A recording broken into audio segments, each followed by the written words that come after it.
ಯಾರು ಇಮಾಮ್ ಮಹದಿ? ವೀಕ್ಷಕರೇ, ಇವತ್ತು ನಾನು ಇಮಾಮ್ ಮಹದಿಯವರ ಚರಿತ್ರೆಯನ್ನು ವಿವರಿಸುತ್ತೇನೆ. ಇಮಾಮ್ ಮಹದಿ ಎಂಬ ವ್ಯಕ್ತಿ ಇನ್ನು ಮುಂದಿನ ದಿನಗಳಲ್ಲಿ ಈ ಭೂಮಿಗೆ ಬರುವ ವ್ಯಕ್ತಿಯಾಗಿದ್ದಾರೆ. ಮುಸ್ಲಿಮರ ನಾಯಕತ್ವ ನಷ್ಟ ಹೊಂದಿದ ಕಾಲದಲ್ಲಿ ಈ ಭೂಮಿಯಲ್ಲಿರುವ ಸರ್ವ ಮುಸ್ಲಿಮರ ನಾಯಕರಾಗಿ ಬರುವ ವ್ಯಕ್ತಿಯಾಗಿದ್ದಾರೆ ಇಮಾಮ್ ಮಹದಿ. ಈಗ ಇಮಾಮ್ ಮಹದಿ ಜನಿಸಿದ್ದಾರಾ ಅಥವಾ ಇನ್ನು ಜನಿಸಬೇಕಾ ಎಂದು ತಿಳಿದಿಲ್ಲ. ಆದರೆ ಪ್ಯಾಲೆಸ್ತೀನ್ ಮಕ್ಕಳ ಕಣ್ಣೀರು ಒರೆಸಲು, ಸರ್ವ ಮುಸ್ಲಿಮರಿಗೂ ನ್ಯಾಯ ಕೊಡಿಸಲು ಮುಂದಿನ ದಿನಗಳಲ್ಲಿ ಇಮಾಮ್ ಮಹದಿ ಖಂಡಿತವಾಗಿಯೂ ಬಂದೇ ಬರುತ್ತಾರೆ. ಯಾಕೆಂದರೆ ಇಮಾಮ್ ಮಹದಿ ಬರುತ್ತಾರೆ ಅಂತ ಹೇಳಿದ್ದು ಪ್ರವಾದಿ ಮುಹಮ್ಮದ್ ಪೈಗಂಬರ್ ಸಲ್ಲಲ್ಲಾಹು ಅಲೈಹಿ ವಸಲ್ಲಂ ತಂಗಳರಾಗಿದ್ದಾರೆ. ಪ್ರವಾದಿಯವರ ಮಾತು ಒಮ್ಮೆಯೂ ಸುಳ್ಳಾಗದು. ಆದ್ದರಿಂದ ಇಮಾಮ್ ಮಹದಿಯವರ ಚರಿತ್ರೆ ಕೇಳಲು ಮನಸ್ಸಿರುವವರು ವಿಡಿಯೋ ಸ್ಕಿಪ್ ಮಾಡದೆ ನೋಡಿ. Hello everyone, welcome back to Mangalore voice Kannada YouTube channel. ಬನ್ನಿ ವೀಕ್ಷಕರೇ, ಚರಿತ್ರೆಯ ವಿಸ್ಮಯಗಳ ಮಾಯಾ ಲೋಕದೊಳಗೆ ಸಂಚರಿಸೋಣ. ಇಮಾಮ್ ಮಹದಿಯ ಆಗಮನ. ಇಮಾಮ್ ಮಹದಿಯವರ ನಿಜವಾದ ಹೆಸರು ಮುಹಮ್ಮದ್ ಎಂದಾಗಿದೆ. ತಂದೆ ಹೆಸರು ಅಬ್ದುಲ್ಲಾಹ್ ಎಂದಾಗಿದೆ. ಇಮಾಮ್ ಮಹದಿಯವರು ಪ್ರವಾದಿ ಮುಹಮ್ಮದ್ ಪೈಗಂಬರ್ ಸಲ್ಲಲ್ಲಾಹು ಅಲೈಹಿ ವಸಲ್ಲಂ ತಂಗಳರ ಕುಟುಂಬ ಪರಂಪರೆಯನ್ನು ಹೊಂದಿದವರಾಗಿದ್ದಾರೆ. ಸಯ್ಯದ್ ಕುಟುಂಬದಲ್ಲಿ ಜನಿಸುವವರಾಗಿದ್ದಾರೆ ಇಮಾಮ್ ಮಹದಿ. ಇಮಾಮ್ ಮಹದಿ ಬರುವ ಮೊದಲು ಅನೇಕ ಮುನ್ಸೂಚನೆಗಳನ್ನು ಇಸ್ಲಾಂ ಹೇಳಿಕೊಟ್ಟಿದೆ. ಕುಡಿಯುವ ನೀರಿನ ಕೊರತೆ ಇರುವ ಕಾಲಘಟ್ಟದಲ್ಲಿ ಆಗಿದೆ ಇಮಾಮ್ ಮಹದಿಯವರ ಆಗಮನ. ಒಂದು ರಾತ್ರಿಯಲ್ಲಿ ಇಶಾ ನಮಾಜ್ ಮುಗಿಸಿ ಮಲಗುವಾಗ ಆ ರಾತ್ರಿಯಲ್ಲಿ ಮುಹಮ್ಮದ್ ಎಂಬ ಈ ಮನುಷ್ಯನಿಗೆ ಅಲ್ಲಾಹು ತೌಬಾ ಮಾಡಲು ಮನಸ್ಸು ಕೊಡುವನು.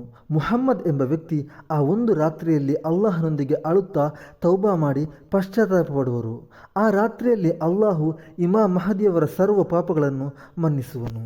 ವೀಕ್ಷಕರೇ, ಒಂದು ರಾತ್ರಿಯಲ್ಲಿ ಅಲ್ಲಾಹು ಇಮಾಮ್ ಮಹದಿಗೆ ಇಮಾಮ್ ಮಹದಿಯಾಗಲು ಅರ್ಹತೆ ಕೊಡುತ್ತಾನೆ. ಅದಕ್ಕಿಂತ ಮೊದಲು ಇಮಾಮ್ ಮಹದಿಗೆ ನಾನಾಗಿದ್ದೇನೆ ಇಮಾಮ್ ಮಹದಿ ಅಂತ ಗೊತ್ತಿರಲ್ಲ. ತೌಬಾ ಮಾಡಿದ ರಾತ್ರಿಯ ಮರುದಿನ ಬೆಳಗ್ಗೆ, ಅಂದರೆ ಅದೊಂದು ಹಜ್ ದಿನವಾಗಿದೆ. ಆ ದಿನದಲ್ಲಿ ಇಮಾಮ್ ಮಹದಿಯವರು ಕಅಬಾದ ಮುಂದೆ ಇರುವರು. ಅವತ್ತಿನ ದಿನ ಅಲ್ಲಿಗೆ ಕಅಬಾಲಯಕ್ಕೆ ಬರುವ ಜನರು ಇಮಾಮ್ ಮಹದಿಯನ್ನು ಕಂಡಾಗ ಇಮಾಮ್ ಮಹದಿಯವರ ಕೈ ಹಿಡಿದು ಬೈಅತ್ ಮಾಡುವರು. ಲೋಕ ಮುಸ್ಲಿಮರ ನಾಯಕರಾಗಿ ನಿಮ್ಮನ್ನು ನಾವು ಅಂಗೀಕರಿಸಿದ್ದೇವೆ. ಒಂದನೆಯದಾಗಿ ಮೊದಲು ಇಮಾಮ್ ಮಹದಿಯನ್ನು ಬೈಅತ್ ಮಾಡುವುದು ಅರಬಿಗಳಾಗಿದ್ದಾರೆ. ಎರಡನೆಯದಾಗಿ ಬೈಅತ್ ಮಾಡುವವರು ಇರಾನಿಗಳಾಗಿದ್ದಾರೆ. ಮೂರನೆಯದಾಗಿ ಬೈಅತ್ ಮಾಡುವವರು ತುರ್ಕಿಗಳಾಗಿದ್ದಾರೆ. ಇಮಾಮ್ ಮಹದಿ ಮದೀನಾ ಊರಿನವರಾಗಿದ್ದಾರೆ. ಇವರು ಮದನಿಯಾಗಿದ್ದಾರೆ. ಮದೀನಾ ಎಂಬುದು ಸರ್ವ ಮುಸ್ಲಿಮರು ತನ್ನ ಪ್ರಾಣಕ್ಕಿಂತಲೂ ಹೆಚ್ಚಾಗಿ ಪ್ರೀತಿಸುವ ಪ್ರವಾದಿ ಮುಹಮ್ಮದ್ ಪೈಗಂಬರ್ ಸಲ್ಲಲ್ಲಾಹು ಅಲೈಹಿ ವಸಲ್ಲಂ ತಂಗಳರ ನಾಡಾಗಿದೆ. ಅದೇ ಊರಿನವರಾಗಿದ್ದಾರೆ ಇಮಾಮ್ ಮಹದಿ. ಅದೂ ಅಲ್ಲದೆ ಪ್ರವಾದಿ ಮುಹಮ್ಮದ್ ಪೈಗಂಬರ್ ಸಲ್ಲಲ್ಲಾಹು ಅಲೈಹಿ ವಸಲ್ಲಂ ತಂಗಳರ ಕುಟುಂಬವಾಗಿದ್ದಾರೆ, ಸಯ್ಯಿದರಾಗಿದ್ದಾರೆ ಇಮಾಮ್ ಮಹದಿ. ಇಮಾಮ್ ಮಹದಿಗೆ ನಾನಾಗಿದ್ದೇನೆ ಇಮಾಮ್ ಮಹದಿ ಅಂತ ಅವರಿಗೆ ಸ್ವತಃ ತಿಳಿಯುವುದು ಅವರ 40ನೆಯ ವರ್ಷದಲ್ಲಾಗಿದೆ.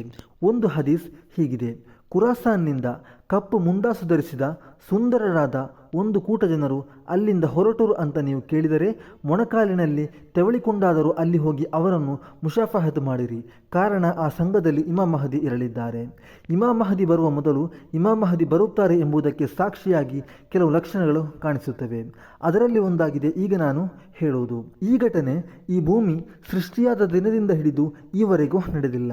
ಇದು ನಡೆದರೆ ನಂತರ ಕೆಲವು ದಿನಗಳೊಳಗೆ ಇಮಾಮ್ ಮಹದಿ ಬರಲಿದ್ದಾರೆ. ರಂಜಾನ್ ತಿಂಗಳಿನ ಮೊದಲನೆಯ ರಾತ್ರಿ ಆಕಾಶದಲ್ಲಿ ಚಂದ್ರಗ್ರಹಣ ಉಂಟಾಗುತ್ತದೆ. ಅದೇ ರಂಜಾನ್ ತಿಂಗಳಿನ 15ನೇ ದಿನದಲ್ಲಿ ಸೂರ್ಯಗ್ರಹಣ ಉಂಟಾಗುತ್ತದೆ. ಈ ರಂಜಾನ್ ತಿಂಗಳು ಇಮಾಮ್ ಮಹದಿ ಬರುವ ಕೆಲವು ದಿನಗಳ ಮೊದಲಾಗಿರುತ್ತೆ. ರಂಜಾನ್ ತಿಂಗಳಿನಲ್ಲಿ ಇಂತಹ ಘಟನೆ ನಡೆದ ಬಳಿಕ ಕೆಲವು ದಿನಗಳೊಳಗೆ ಇಮಾಮ್ ಮಹದಿ ಬರುತ್ತಾರೆ. ಕಾರಣ ಹಜ್ ಸಮಯದಲ್ಲಾಗಿದೆ ಇಮಾಮ್ ಮಹದಿಯನ್ನು ಜನರು ಕಅಬಾದಲ್ಲಿ ಬೈಅತ್ ಮಾಡುವುದು. ಇಮಾಮ್ ಮಹದಿ ಬಂದ ನಂತರ ಆ ಸಮಯದಲ್ಲಿ ಆಕಾಶದಿಂದ ಮಳೆ ಬರಲು ಶುರುವಾಗುತ್ತೆ. ಅಲ್ಲಾಹನು ನೀರು ಕೊಟ್ಟು ಈ ಮನುಷ್ಯ ಸಮುದಾಯವನ್ನು ಅನುಗ್ರಹಿಸುತ್ತಾನೆ. ಕಾರಣ ಇಮಾಮ್ ಮಹದಿ ಬರುವ ಮೊದಲು ನೀರಿನ ಸಮಸ್ಯೆ ಉಂಟಾಗುತ್ತದೆ. ನೀರುಗಳು ಬತ್ತಿ ಹೋಗಿ ಕುಡಿಯಲು ಕೂಡ ನೀರಿಲ್ಲದ ಜನರು ಪರದಾಡುವಾಗ, ಮಳೆ ಬರಲು ಪ್ರಾರ್ಥನೆ ಮಾಡುವಾಗ ಇಮಾಮ್ ಮಹದಿಯವರ ಆಗಮನವಾಗುತ್ತೆ. ಇಮಾಮ್ ಮಹದಿಯ ಆಗಮನದ ಬಳಿಕ ಅತಿ ದೊಡ್ಡ ಮಳೆ ಬರುತ್ತೆ. ಅಲ್ಲಾಹು ಕೃಷಿಗಳಿಗೆ ಅಭಿವೃದ್ಧಿ ಕೊಡುವನು.